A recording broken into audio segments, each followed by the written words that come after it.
This free tutorial will be showing you how to turn on Google Safe Search for laptop online completely for free. If this helped, drop a like, share the video, and subscribe for more. Presets and effects for life, click the link down below and enjoy the tutorial.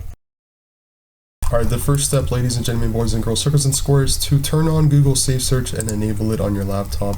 In this case, I'm using Microsoft Bing or the search engine browser device. Type in the keyword on the search bar that you would basically like to enable the Google Safe Search. In this case, I have OnlyFans. And if we go under to images, we can see that, well, everything has been successfully enabled, or Google Safe Search has been enabled. As you notice on the top right hand of the screen, Safe Search is on moderate. As I click this down, there is an extra step or layer of protection, and it says strict.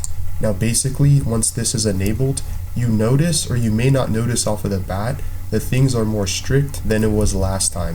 I'm going to go back to moderate real quick, and I'm not really sure if you notice or don't notice. Again, this can work even if you're on videos. Again, top right hand screen, moderate, click, and click strict.